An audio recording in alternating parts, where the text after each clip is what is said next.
intro, right? Yep. And we're live. And we're Awesome. recording. Hello, everyone. For those just tuning in, this is our premiere soft launch of our channel on Get Vocal, which is being streamed to our Facebook fan page, our Periscope on Twitter, and our YouTube channel. At least in theory, that's what's happening right now. And looking on Facebook, yes, we are live there. So, groovy. Tonight, we're going to have some fun and talk about the first two episodes of Star Trek Lower Decks. To help with that are two of our other true legal geeks, Steve Chu down in San Diego, who is a government attorney, and in DC, who is another government attorney. And we'll just leave it vague like that because ethics. And Section 31. Yeah, exactly. It's just, we're funny that way. We care about rule of law, systems of government, all that good stuff. So, Nari and Steve, this is our first time out with Get Vocal, and we're going to talk about the new Star Trek series. And Steve, you wrote up a wonderful outline. Let's have some fun and talk about Lower Decks. Awesome. Are you guys ready to talk Star Trek? I am Always. so ready to talk Star Trek. Make it so. So I'll just say, too, before jumping in, this is pretty exciting stuff. You know, during the 90s, a lot of people described that as the golden age of Star Trek because you had 4 shows on at various times. And then we had the movies, we had original series movies, next-gen movies. And then Star Trek kind of went away for a while, but it is back. And we've got multiple shows. We've got movies in the works. This is some fun stuff. And here we have, I believe this is the second Star Trek animated show after the original animated series. And we are now 3 episodes in. The third episode just dropped this week, but we are going to talk about the first 2 episodes. We are going to talk about the legal issues in the first 2 episodes. So let's start with the first one. Episode 1 is called Second Contact.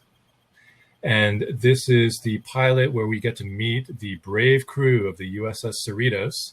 And we see them from a very different perspective, not from the command crew perspective that we're used to, but in fact through what they themselves call, they call themselves sort of these scruffy underdogs.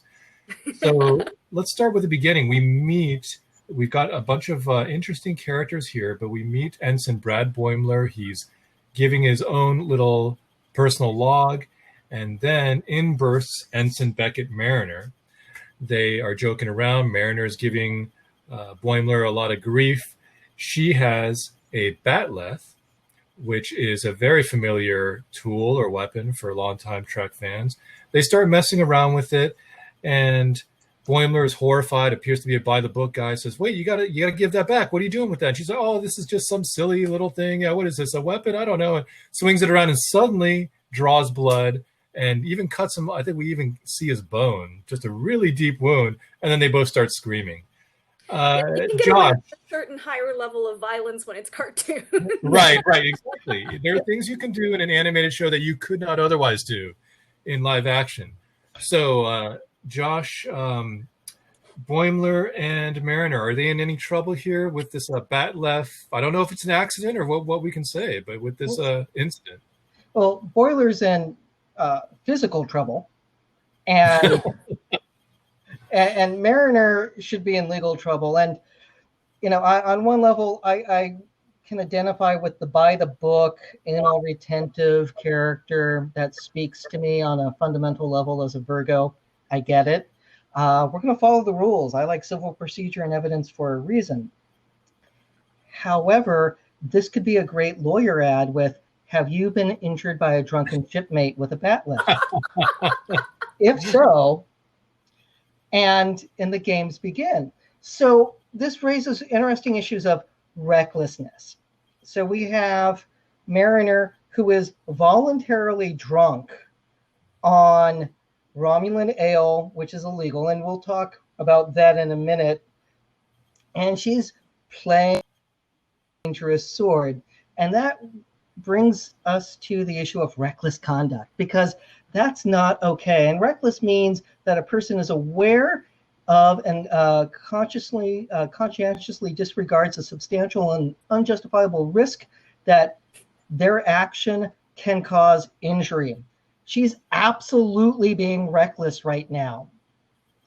She cuts him to the bone. And sure, they could go to sick bay and the cat doctor could wave a little device and heal it, but it's still emotionally traumatic to get cut to the bone, not as a figure of speech, but literally. And that's a bad day. So yeah, she's going to be in trouble, even if mommy is the captain.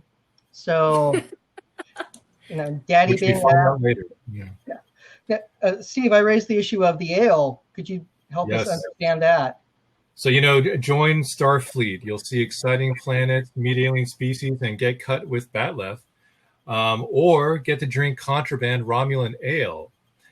Again, longtime Trek fans will recognize Romulan ale all the way back to the original series. And at fan conventions, Romulan ale is actually sold. It's typically beer that's just sort of colored blue, but it's still pretty cool. Now, there's a problem. Romulan ale is illegal, and that has been stated many times, particularly in Star Trek VI when it's served during the banquet scene with the Klingons. So is there a problem here? Let's talk about that for a moment. Romulan ale is contraband. It's illegal. She should not be possessing it, much less drinking it. If we draw real-world comparisons, this would be not unlike smuggling contraband alcohol across the border. Something that we see at various checkpoints is that people will smuggle various things, but one of the more common things that is smuggled at times can be alcohol, such as tequila. And that is contraband. And the penalty, typically there is a criminal type of penalty, but it's a lower form. A person getting caught smuggling tequila often will be fined, have the tequila confiscated, and they will be written up, and that will sort of be it. And then, hopefully they don't do it again, at least from the government's perspective. Now, the tequila itself, it's got some inherent value, but we're not talking about huge money, so that there are reasons why smuggling a contraband alcohol is not on the same level as, say, smuggling, hard drugs or something like that. So I suspect it would be somewhat similar in the 24th century, that if Ensign Mariner were caught with the Romulan ale and she's drunk, two problems for her. Number one, she's drunk while, she's there on the ship. I believe she is off duty, but she's still drunk. And then number two, she's in possession of contraband Romulan ale. Most likely she would be fined. The ale would be confiscated. It would go on her record. And I think we learn pretty quickly about her. She really doesn't care about her record. And she actually enjoys the brig. So maybe this just won't bother her at all. So anyways, those are some quick thoughts on Romulan ale, unless the two of you have anything to contribute there, or if you have any Romulan ale to share, perhaps. No, but I do remember Quark's Bar at Las Vegas very well, and people did enjoy that there. Very good. And Nari, I do not have any if we with did have Romulan ale, I also think it would be imprudent to admit it in front of two government lawyers. Who does that? And so moving forward in the story, and these episodes are fairly tight. We're talking about 22 to 25 minutes. A lot of things happen. It's pretty quick pace. The writing is very sharp and obviously written by big-time Star Trek fans, because we are getting a lot of Easter eggs, name drops, references, and it's just wonderful. Sitting there, I think I was just laughing hysterically within a few minutes, and my wife and kids are like, "Dad, what's going on here?" And I'm like, "But you see, the ale and con and all this, and anyways." So what we get now is a new ensign comes on. Ensign Devana Tendi for the science division. We believe she is Orion, and she has to be shown the ropes. So this is a good, story device. You bring a new person on, and they get introduced to a lot of things, and so does the viewer. And one of the things to which Ensign Tendi is introduced is the holodeck. The holodeck made its introduction in Star Trek: The Next Generation, and has been the subject of many stories. And there are a lot of issues here, especially when we see how it's used in this context, which is that Ensign Mariner immediately calls for an all-nude holodeck Olympic training program. Which I is could very see detailed, according to her. very, very specific. I quickly realized, all right, this is a little more racy than I had expected. And we've got a lot of, are there rules and regulations? Are there ethics? I mean, there's a lot of things going on. Nari, what did you think?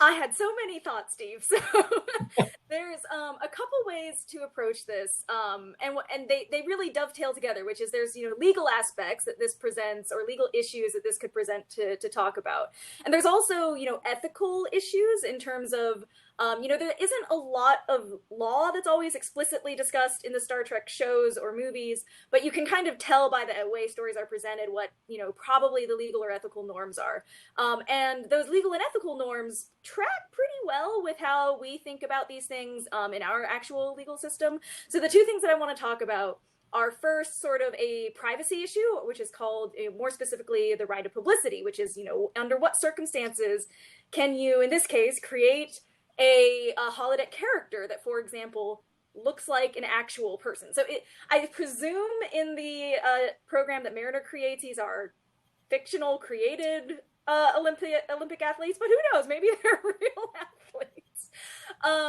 And then the second one is, are there any ethical or legal rules regarding what a person could do in a private holodeck program? And this is, maybe a little racy, but we won't. I don't need to directly discuss that kind of content, but we can discuss some of the ethics around this issue, especially because there are a wealth of Star Trek episodes that deal with this kind of interesting implication. I'll try to keep it a little short because I know we have a lot to get to with 2 episodes. No, we could do a whole episode on the holodeck. I think everyone for sure. has opinions here, so please, go ahead. That's a future thought for another panel someday, just about holodeck. But the basic thing is that at common law, and there's usually state statutes that create this kind of issue as well. You are forbidden from using the likeness of another person. There's other things that go with that, but for purposes of the holodeck, there are serious legal restrictions as to when you can use likenesses of others. At common law, it's quite broad, and as long as a person can show any kind of injury, you can bring a claim. With most state statutes, it's usually tied, including California's, which is I know where both Steve and Josh are currently. It's tied more closely to commercial use. So you couldn't use someone's likeness and then sell it, or you couldn't use it in a TV show or a video game without their permission, that kind of thing, and then sell it for a profit. And this is actually pretty well illustrated by what we see in the Star Trek universe. So, for example, in one of the most famous episodes involving privacy and the holodeck, this is Next Generation's Lieutenant Barclay. It's discovered that he's running a simulation or a program that is a fantasy world, but with parodied versions of the actual bridge crew. And at first, I mean, obviously everyone who sees it thinks it's weird, but at first, when Deanna Troi walks on and sees actual recreations of her friends, her first reaction is actually, we are invading Lieutenant Barclay's privacy. And she's obviously not happy to see herself there as well in the particular light in which she's portrayed. But there seems to be, at least no ethical or legal restriction with using a holodeck in your own private time, in your own privacy. He didn't intend to show that program to them, to do, all kinds of fantasies. In fact, she specifically says this could be therapy for him to interact with fictional versions of the bridge crew. Conversely, you have Quark in Deep Space Nine, who at one point is approached by a gentleman to create a holodeck program of, I believe it's Lieutenant Kira? Could be Colonel Kira, I can't remember. Major Kira, there we go. Major Kira. From the Bajoran, yes, right. Again, for, unsavory purposes. And in that instance, it is spoken about quite clearly that this is not just wrong, it's also illegal. And in that instance, the key distinction would be that Quark was creating a likeness of Kira for sale, as opposed to just for his own private therapeutic or otherwise purposes. Now, and I also want to add in, just I assume people watching will appreciate other references to this kind of thing in Star Trek. There's also a lot of this in Voyager, especially with Tuvok when he's going through his Von Par, creating a version of his wife in the holodeck because he's on the other side of the galaxy. And also when he mind melds with a sociopath, is unable to control his violent emotions, actually goes on the holodeck to murder a holographic version of Neelix in order to get that out of his system. And this dovetails in then with the last aspect that I wanted to just briefly mention, which is, of course, what are the legal or ethical rules regarding what you can do to a holodeck character? And, you know, this seems to, in Star Trek universe, this tracks pretty closely with, I think, what our legal scheme would also envision, at least, although we obviously have never encountered yet something that we would deem to be a self-aware AI. In the Star Trek universe, generally speaking, as long as the holodeck character is not thought to be at least probably self-aware, they're just a computer program, and they're generally treated as such. And we actually have pretty sophisticated, you know, games and things like that where people can create fictional. I was telling Josh earlier, like you could be in a mod of Grand Theft Auto, a house cat that runs around breathing fire and terrorizes the citizens of Los Angeles. That is a thing you can do. And we acknowledge that, like, there really isn't a legal restriction on what you do in the privacy of your home with that, because they're not, the pixelated people are not getting hurt. You know, so that's very interesting, Nari, because what you're saying is, on the one hand, if you are using the holodeck for your own personal purposes, not commercial, you're not making money, you're not selling anything, just for your own personal enjoyment, perhaps therapeutic purposes, it's more okay under the law. However, you know, there's a gray area, and there's a line that's very easy to cross, which is when you start doing, you know, when you start moving close to that line, maybe you're trying to make a profit, or maybe you're exploiting someone else's image, if not themselves. You know, there are issues there of ownership. You know, what ownership do we have in our own image, right? Can someone just sort of use us if they wish? You know, this has been explored so many times in Star Trek: The Next Generation. I'm thinking in the beginning, Galaxy's Child, the episode where Geordi calls up the hologram of Dr. Leah Brahms to help, you know, figure out some design of the starship to get them out of a trap, and then ends up, you know, falling romantically for her, which ends up being very different from the reality when he meets the real Leah Brahms, who's cold and angry, and then finds out this has been used as some sort of fantasy. She's rightfully angry. To discover this, right? Oh yeah, she's absolutely thrilled, right? She's honored, deeply honored, right? Wouldn't we all be, right? She feels very violated in her own privacy. So, although at that point they don't say that there's been a violation of law, it's more ethics rather than law, perhaps. Exactly. And certainly strange. There's definitely gray area, right, where something is not actually unlawful or punishable, but could still be wrong. Right. Maybe there ought to be a law. I don't know if you want to chime in on that at all, Josh. I think we've covered it, and let's save it for a holodeck spectacular where we can get into these issues, because there's no shortage of wonderful copyright and privacy issues on using a holodeck. So let's... Right. I'll drop one Easter egg, which is when you were talking about self-aware programs, we do have Dr. Moriarty, right? But we'll save that for a future episode. And the Doctor on Voyager, but yes. Or the Dixon Hill program where the sidekick starts realizing what's going to happen to me when it turns off. When you turn off. But we're going to move on. Exactly. I know. It's hard. This stuff is just so great. It's, you know, we could talk about this forever. So we have some great ideas for future discussions, folks. If you want to tune in for more as well, if you're enjoying this and want to hear more. So moving on with the story now, just chronologically in terms of the episode, what we then get is an away mission, and we have Ensign Mariner and Ensign Boimler down on this planet. Boimler finds that Mariner is leaving her post and selling Starfleet technology, which, you know, typically, of course, would be a no-no. There are many problems with that. And presumably there would be some treaties and some very strong rules that would forbid a more advanced society such as the Federation from selling technology to a less advanced civilization, which is what we see here. However, as has been pointed out, all we see Mariner selling are a shovel and a hoe. And that's her defense when confronted with this violation by Boimler. So does that get her off the hook? Maybe it does, but I will point out one caveat, and I tried to zoom in on this. When she holds up the shovel and the hoe, it looks like there are some modifications to this shovel and hoe. Maybe they are just ordinary 20th century style shovels and hoes like we have today that we use in our backyard or gardening or whatnot. But if they are somehow technologically enhanced, with sonic capabilities or vibration or something that makes them more powerful, then arguably this is more technologically advanced and she could be in more trouble. I think we're on a bit of a sliding scale here. So I don't know if anyone has any thoughts there. I do. So first contact was made. So they had figured out light speed. These are farmers on a planet that has technology that can travel the speed of light, and they need shovels. I think the Federation is not losing anything because the Prime Directive doesn't apply anymore because they're now part of the Federation. This is paperwork time. And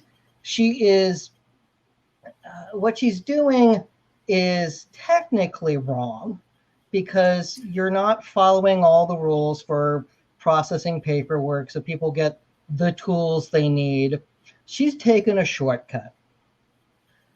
The American military has done that sort of thing for the last 120 years, probably, if not longer, throughout the 19th century as well, that we've helped people out. And it's like, yeah, we'll just push these supplies over here and let the refugees use them. So I don't see this as, throw her in the brig, her favorite place. It's more an issue of she's skipping clerical requirements, which is a proud Star Trek tradition. However, morally right, but technically wrong. But what if she is infringing some patents? Right. And replicating that shovel and hoe. And as we know, in the Star Trek universe, the penalty for patent infringement is death. Right. Those people, the creators of those items aren't getting paid or any credit for, contraband sales, right? So exactly. Right. But the economy of the 24th century works differently. So let's call a spade a spade. They have said that many times. Call a spade, nice. I've yet to hear a compelling explanation for how Federation 24th century economics work, because they use credits, which is basically money, and there's gold press latinum. I mean, there's still some form of capitalism out there. Well, that's because there's sci-fi writing that wrote themselves into a corner, and they don't know how to get out of it because we don't have that system that we can comprehend. I could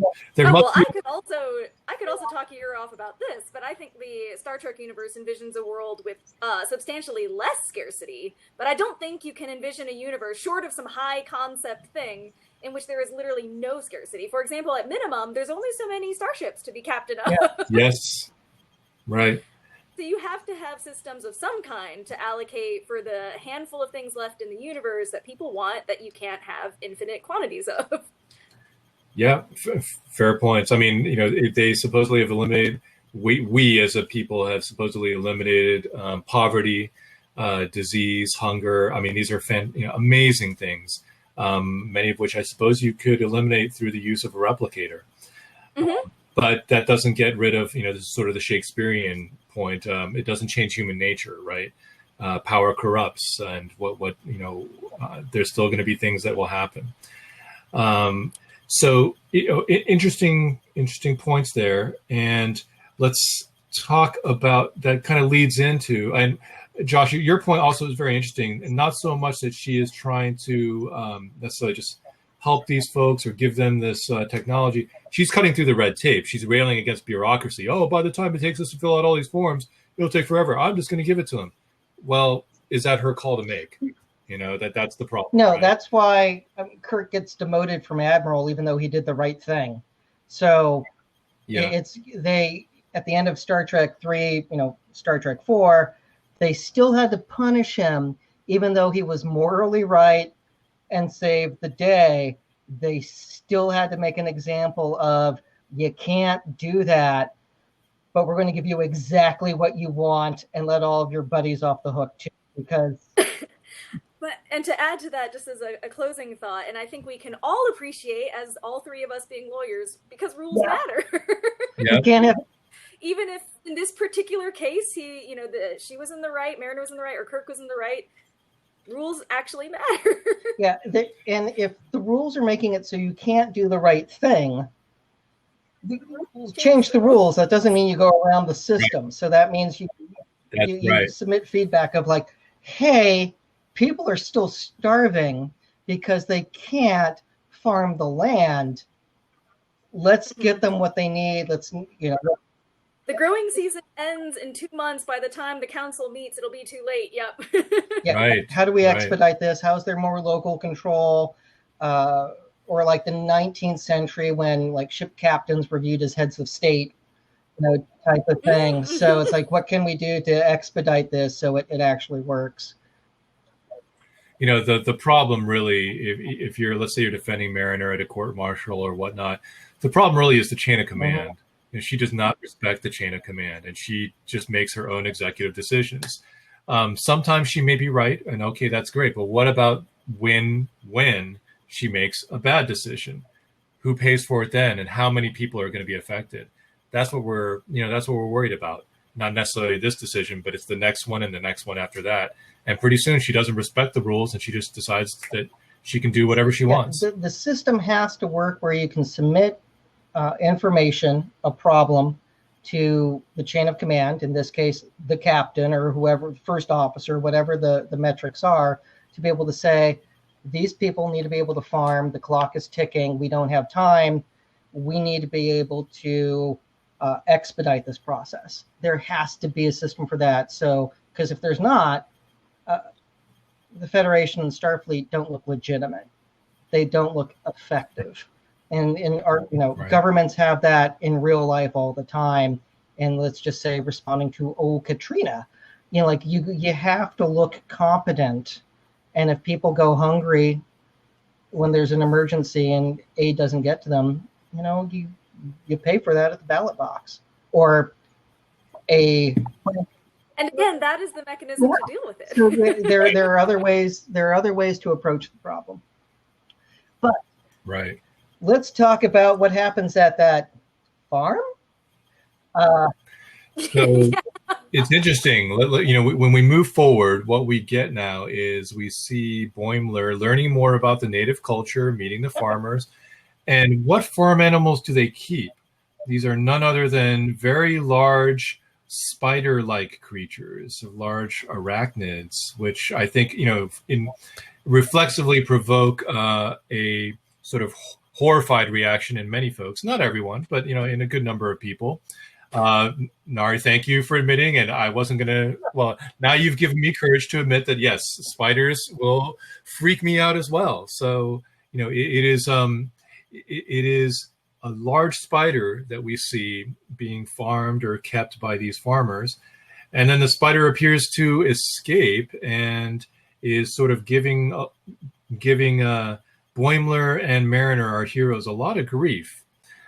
But as we learn in Star Trek, and Josh has pointed this out before, a monster is not always a monster. And that's one of the great things about Star Trek. Josh and Nari, Nari, what have we got here? We've got wild animals sort of rampaging around. Are there any problems here? I'm going to go with Josh. Yeah. So when you have the farmers run into their cave that has a gate on it, they don't close the gate, and the giant spider comes out, and chaos ensues through some weird events. Our heroes lose their uniforms in order to distract the spider, and then our poor ensign is being suckled by the spider. And he's a pacifier now, apparently. Exactly, that's what I was going to say. He's a human binky. Human pacifier, yeah. That looked truly horrible. And you can tell he's not having a good time. So it raises him. when he started crying after that scene, I was like, yeah, okay, that seems He's going to need appropriate. a bath. Yeah. He's going to need some quality therapy because you were in a creature's mouth, and that's just not okay. For enough time for everyone else to get lunch, it looks like. No one seems bothered that he's being suckled by this spider. They're just saying, okay, Boimler, we'll see you later. Yeah, you're going to have trust issues after that. So you might think whether or not it's a wild animal or a domestic animal that is known to have vicious properties, there's strict liability under both of those situations. And in a wild animal, it's absolute liability. So that raises questions of, if the spider is domesticated, okay, it's strict liability. If it's a wild animal, it's absolute. So since they do get milk from the spiders, so but that would mean it's less likely to be wild, because go milk a bear or some giant predator in the forest and tell me how that works out. You're not going to go milk a deer. It's just not going to happen. On the flip side, and Nari, that face is priceless. We do have cows and they're domestic, and there's also goat milk, which means there are goats that are domestic. So this spider seems to be more on the domestic side of the spectrum. However, it's still dangerous because it's a giant spider that likes to suck on people. But see, so in the standard that you have provided, Josh, it's not just if an animal is dangerous. It's if an animal is abnormally a domestic animal, such as a dog or a cat, or in this case, it seems like, the spider is a very common domesticated animal, so we'll say that it fits within that category. Abnormally dangerous for its class, right? So if you have a perfectly normal, docile dog, let's say a small terrier, but because someone, comes into your house and makes loud, threatening noises, the terrier bites the person or something like that, does that fit that bill? And I think the answer to that is typically no. And so in this case, it is an alien planet, and the farmers do not seem at all frightened or intimidated by their giant arachnid. It is entirely possible that this is a domestic animal that is not more dangerous than its class, and it is in fact just functioning as an ordinary family dog, protecting its parents who have just been shot at with a phaser. I don't recall shots actually being fired. He shot at the ground. Okay. He shot at their feet, but he did. Okay, yeah, I could see that as provocation. However, I do think it's a question of fact for the jury on how that will turn out. I just had to make the argument. I know it's an adversarial system. That's the way it's supposed to work. We've got a good defense of the spider by Nari, and we've got some prosecution by Josh. Yeah. And can I just say, I have no love for spiders. This is also how the system should work. that again, separate topic. Another time we can talk about big spiders. But with that, Steve, let's talk about what happens with bug bites and going back to the ship and not getting checked out. So this is a very interesting point that's jumped out at me. And this goes back to the very beginning of the episode when the away team is there for the second contact. We have Commander Ransom, who's this sort of cocky, confident first officer, and he gets bitten by some sort of bug. And then right before he's transported onto the ship, and so he's beamed up, materializes, and then, he's sort of scratching his wound and becomes infected, and we get some equivalent of the zombie rage virus that just spreads like wildfire throughout the ship. It's a little bit odd, though, because we don't see any specific quarantine protocols, which normally we would see, at least in, our world. There's no quarantine time period. There's no medical check done. The first officer himself does not report that he has been bitten. I guess he's going to say, well, I just didn't think it was a big deal.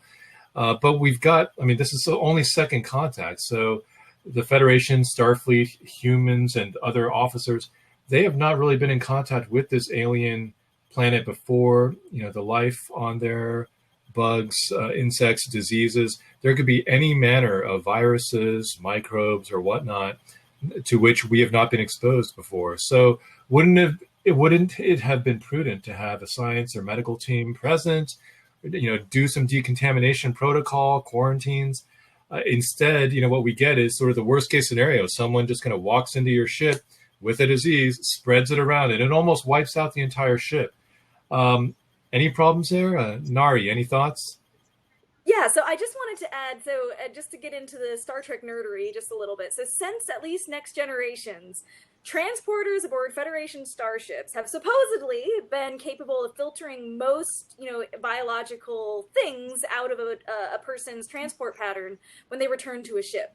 However, as we see in a number of Star Trek episodes, including this one, it is not foolproof. It doesn't work for everything. And so you would think that, especially, I assume this series is taking place sometime after at least Next Generations, which does experience things that can get past those safety precautions on the transporters, that there would be some system in place. Like, even if it's not just blanket, everyone who's on an away mission has to get a medical check, which maybe actually might be a good idea. That's a great idea. But, right. Just like sailors before they go off on a mission, everyone gets their vaccines and, medical checks and, so it makes seems like good procedure, but it makes a lot of sense. Even if you decide not to do that because you're so sure about your transporter, you should still maybe have some procedures such that if you get bitten by something or stung by a plant, referencing another episode here, you have to report that to your medical officer and get cleared before you can go interact with the rest of the crew. And that's exactly, this episode is exactly why they should have it. And that's a great deep dive into older Star Trek back into Next Gen.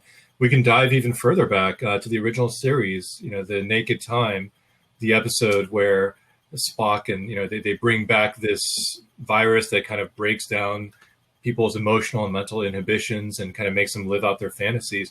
But in that episode, when Spock returns, he's on the transporter pad, and then he says, halt, let's do the decontamination protocol. And then, they flash some old 1960s light effects. But it looks like at least there was some quarantine procedure or some screening procedure, even if it didn't ultimately catch the virus. Just coming from the perspective of Starfleet, the important thing is that at least you have these procedures in place. And if they fail, you improve them or you change them. But at least you still have those protections. In this episode, we really don't see any evidence of the protections, short of, as you're saying, the transporter protections themselves that may be built in. Other thoughts? Well, the first officer is very, very concerned that, did I eat flesh? And that is completely legitimate to be upset about. And what if the other guy who got bit wants to press charges? That does raise the insanity defense, because he was clearly not of sound mind. He didn't understand the wrongfulness of his actions. We could show that the virus had overtaken him with rage and he craved flesh. And he's going to need therapy after that. I've never taken a bite out of anyone. I have zero intention to. And not going to make a sandwich or barbecue. Just wait till the rage virus gets you, Josh. When the zombies come. Yep. Just say no. But that was something that jumped out to me about this, with having, again, the crew in the first episode deal with a rage virus compared to the second episode of Next Gen, The Naked Now. So... Right, which was a reference all the way back in the second episode of TNG. They're already, pulling stories from the original series. There's a reason why they call her she. So let's... do I have time to quickly mention whether or not anyone is going to go to jail for using a definitely unapproved biologic on the entire crew? Absolutely. We get this miracle resolution in the last couple of minutes of the show. Suddenly everyone's fine. Hey, we think we have a cure. Can you replicate it? Oh, sure. And then also just disperse it throughout the ship in gaseous form without human testing protocols or clinical trials. And without consent. Without consent, right. Maybe someone wants to stay a zombie. Who knows, right?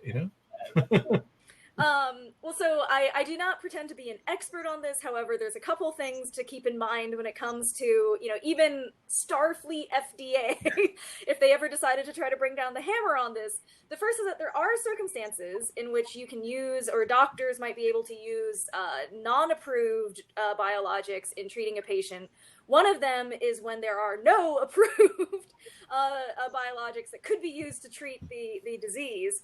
Either because, especially if there's an availability problem. In this case, no such thing exists. I think, and this is typically only used in emergency situations. Of course, a ship-wide emergency in which your chief security officer has just suggested you blow up the ship seems like a pretty good case for an emergency. Their backs are up against the wall there, yeah. The other one is that, of course, a person could get an emergency use authorization, but that's a before the fact instead of after the fact, so that's not going to work here. Finally, I just want to note that there's also something called prosecutorial or also regulatory discretion. So just because there's reason to think that somebody broke the rules doesn't mean that the executive agency, Starfleet FDA, is going to look at this and think, we should really bring down the hammer on this. Right.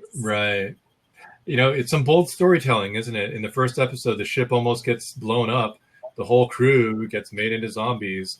And we still get a miracle cure in the last, couple minutes of the show. Some, fairly high stakes, right? I mean, this is not your just regular day in the life of a Starfleet officer. Although the reaction of Rutherford and his date seems like it might be pretty normal. That's true. They're just used to life and death struggles all the time. And Rutherford is more upset by the fact that the engineering, the fail-safes didn't work the way that they should have. Yep. The failure analysis was, is what bothered him. It's a chance to run a level 2 diagnostic. Yeah. How could that not happen, right? Yeah. I see where it's coming from. All right. Right. I think that brings us to the end of episode 1. So we are at the end of episode 1. I'll also just point out, I don't know if these are intentional. I assume that they are because, some people believe there are no accidents, but there seem to be a couple California references. Ensign Boimler is born in Modesto in California. The ship is called the Cerritos, a city in Southern California. Commissioned in 1979. I wondered if that was the date of birth of a writer or the year that a writer was born, perhaps. Just some rampant fan speculation. However, the Star Trek The Motion Picture came out in December 1979. Very good. Thank you, Josh. Right, we get all these wonderful, again, these references, these in jokes, or just these terrific Easter eggs all throughout the episode. So it's just so much fun, as a Star Trek fan. So tonight on our inaugural episode here, fans or viewers are in for a treat because it's a sort of double feature. We're going to talk about the second episode as well. Episode 2 of Star Trek The Lower Decks is called Envoys. And what we have is the Cerritos is tasked with flying to a Federation planet colony, and they have to bring a Klingon general there for some sort of diplomatic conference or diplomatic meeting. What we get, though, before all that starts, and this seems to be a pattern we're starting to see with Star Trek Lower Decks, the first 2 minutes are a very fascinating kind of roller coaster ride. In the first episode, we got the Batleth injury and the Romulan ale. In this episode, what we get is a glowing will-o'-the-wisp type of alien, similar to the one we saw in, I think it's season 1, maybe season 2 of Star Trek The Next Generation, the one that impregnated Deanna Troi. And it's just kind of hanging out, looking to cause trouble. And without hesitation, Mariner, who just really seems to be very experienced, grabs this alien life form, starts stuffing him into this container. And then the alien life form starts trying to negotiate, say, wait, no, don't do that. And I can grant wishes. And Mariner, true to form, she's just very pragmatic, I guess. She says, oh, you can. Well, how about you give me that newest tricorder? Oh, but that's going to use a lot of my energy. Well, okay, I'll just keep pushing. Okay, here you go. And now the energy ball is much smaller. And then she needs batteries. And, that she knows how to get the most out of a situation. Nari, is this a problem? Is this, we have a Starfleet officer almost threatening an alien life form for personal gain, right? Good Lord. So This is certainly not conduct becoming a Starfleet officer. I think so. There may be an argument to be made here that this is some kind of extortion. Of course, I think that there's a serious problem with that, which is that I think it starts out as a lawful interaction, which is that an alien entity has just entered the starship. They don't just appear threatening. He is saying very threatening things. Things like, kneel before me, I shall zap you. Okay, so I'm willing to accept for the moment that she wasn't straight up just extorting an otherwise law-abiding interdimensional denizen. However, at the point at which she interrupts her arrest or detention of this offender because he has offered her gifts, you run into a problem where I think she has accepted a bribe, and that is a crime. In the state of California, bribery of an executive officer is a serious offense, including accepting a bribe, not just soliciting one or offering one. And I think we can safely assume that executive officer, which in California includes things like police officers and things like that, would probably include a Starfleet officer. I'm going to say she just went with bribery. She just accepted a bribe. And she does in fact let him go, and granted, he ends up not being very effectual after that, but his first act is to attempt to attack the captain. So we're seeing Mariner is building quite the rap sheet. It's a good thing she does enjoy that brig, because she may be spending a lot of time there in the near future. So, moving onwards, we get a couple of other interesting things happening in this episode. The Ensign Rutherford, who we didn't talk much about in the first episode, he's cybernetically enhanced. And we see here that he is trying to please his friend, to watch, I think it's a Nova or a shooting star with Pulsar. Thank you. Pulsar. Ensign Tendi. And so Rutherford says, oh, well, my duty shift conflicts with that. And he's enjoyed crawling through Jeffrey's tubes and doing a lot of the dirty work. And he ends up saying, well, in order to spend time with my friend, I am therefore going to completely change jobs. I suppose in some minds that would be considered rational. It seems a bit extreme in terms of the behavior. Couldn't he have maybe found someone to cover his shift, perhaps? But he kind of goes all the way, and he decides to switch completely, and he starts moving between the different departments. He starts with engineering, which loves him, and then he switches, and he moves to command, and then he moves to health and sciences, and then he moves to security. And with varying degrees of success, I think we can safely and diplomatically say. But what is interesting here is that there's an employment law type of issue, which is people moving back and forth between departments, between offices or divisions within an office. Transfers can be difficult, and people can be transferred when they don't want it, or they can request a transfer and not get it. And that can be the basis for complaints that employees raise. And in fact, that's almost alluded to here when Rutherford starts talking to the chief engineer saying he wants to transfer, and then the chief engineer gets a moment like, wait, are you saying you want to leave? Well, and then you're thinking, oh my God, this is going to be bad. And he said, that's great. And everyone sort of celebrates. Maybe they really are more, or maybe we really are more enlightened in the 24th century. We're just encouraging people to follow their dreams. I don't know. Do you guys have any thoughts here? Oh, go on.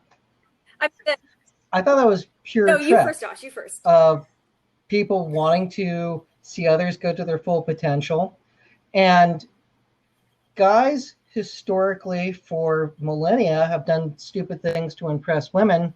Changing jobs is not that dumb when you look at the grand scheme of things. I mean, like if you wanted to become a race car driver or something like that, sure.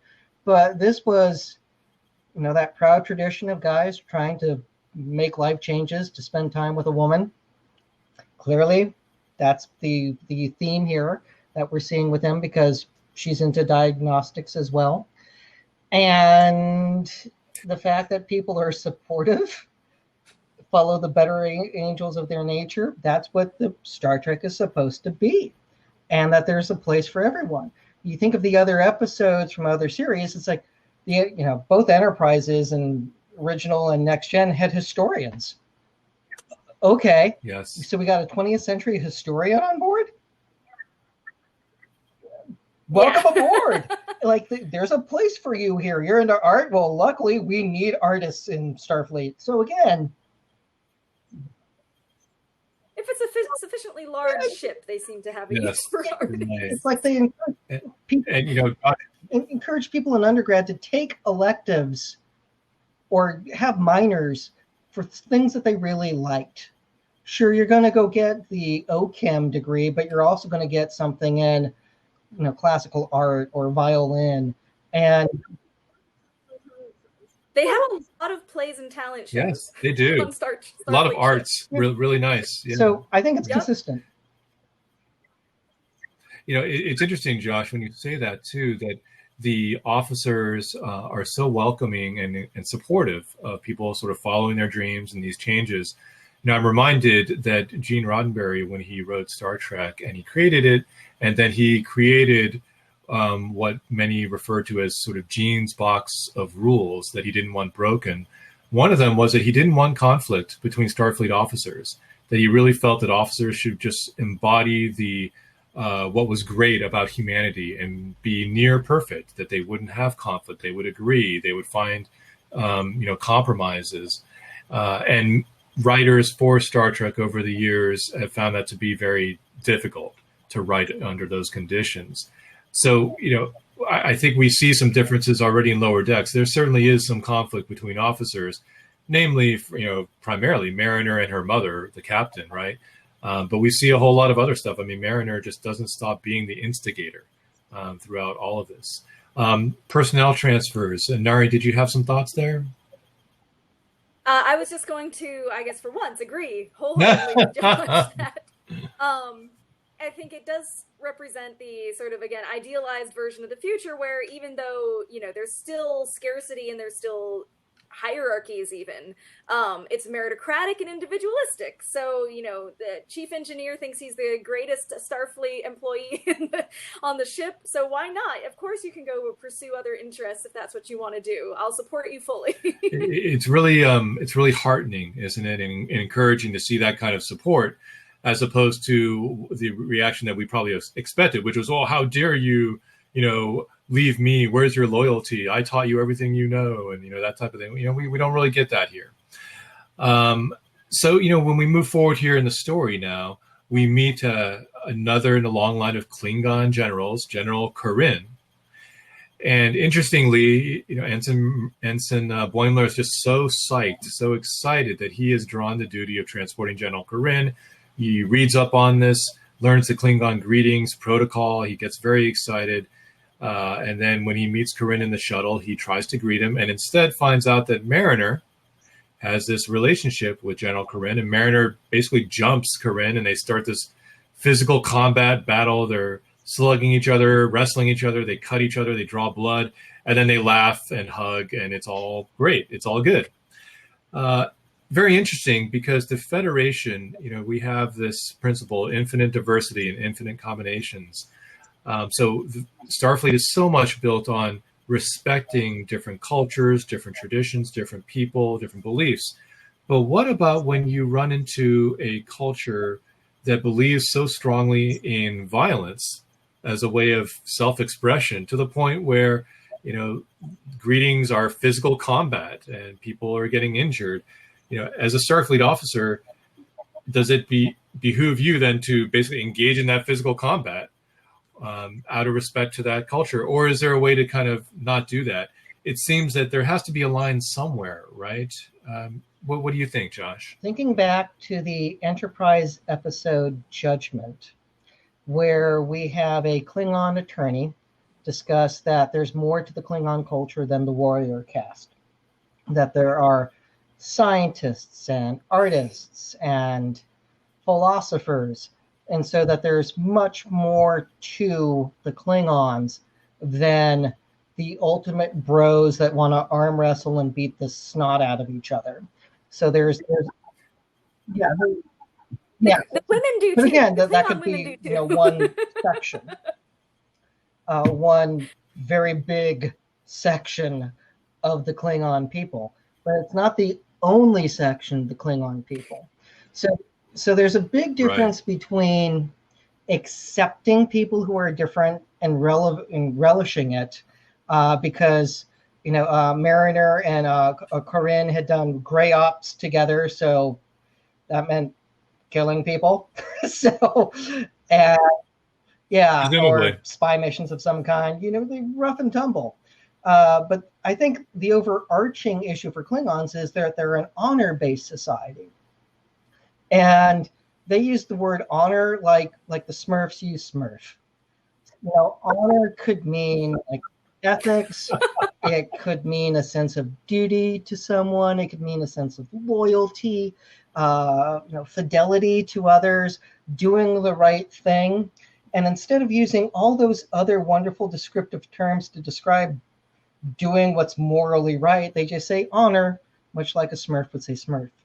And just because this one Klingon is a hard drinking Klingon does not mean that that's a cultural norm. That means that he drinks a lot. And it's one thing to come from a family that's loud and fun and boisterous and big dinners and there's wine and everyone's having a fantastic evening, to it's a slugfest and blood's drawn. So again, there are differences. So, and Corinne, I do think crosses the line because he fakes being passed out in order to steal the shuttlecraft so he could go do a beer run, which is a sign that he has a serious problem.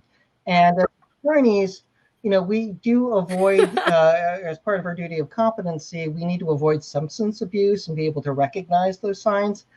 He's got some big red flags for... Yeah, it's like that's not okay. There needs to be an intervention in his life. It's okay to have fun.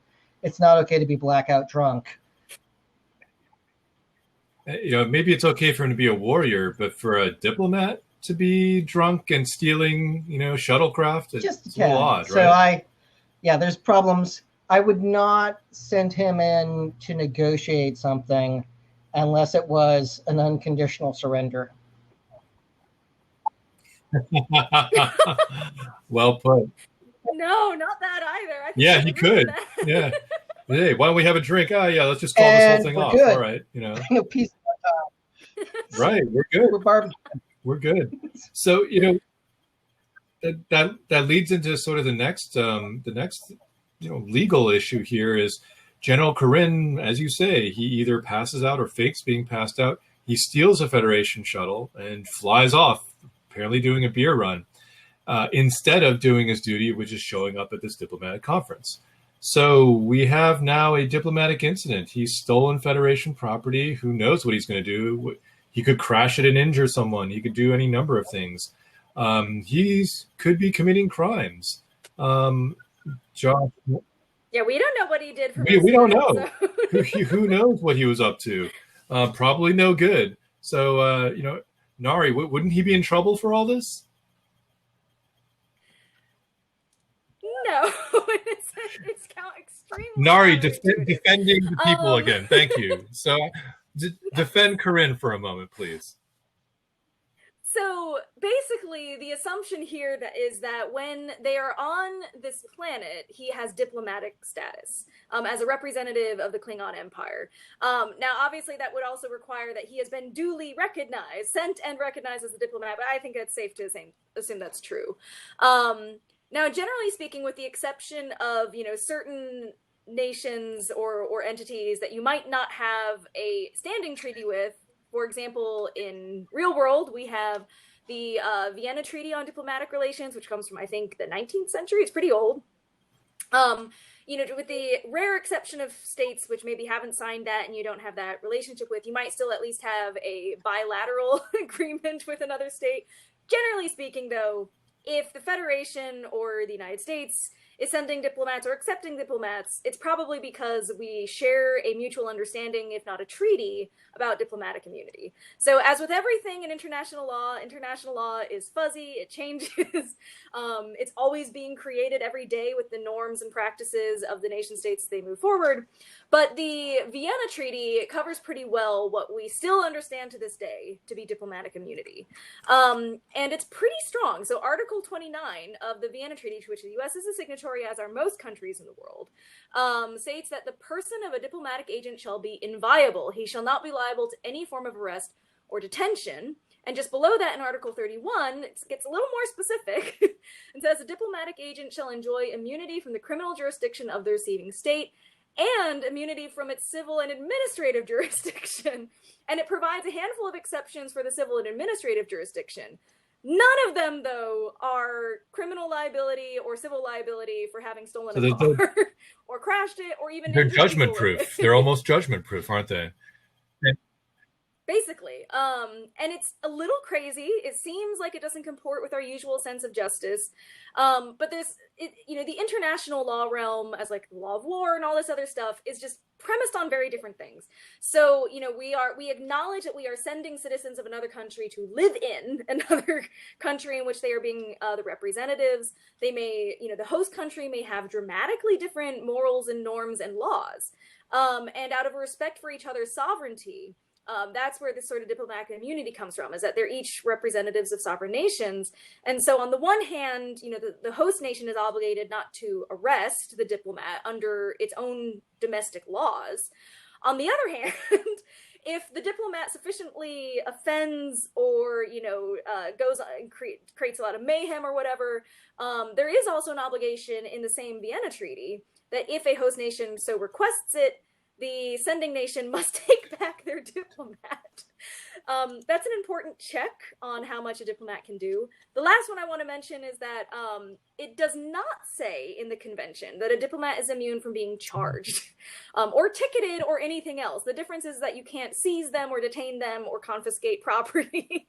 So what could happen is, let's say that our General Corin, steals the shuttle, causes some property damage on the planet. When he is then asked politely by the Federation to please leave now and go back, we are ejecting you. And he loses his diplomatic status upon returning to, Kronos.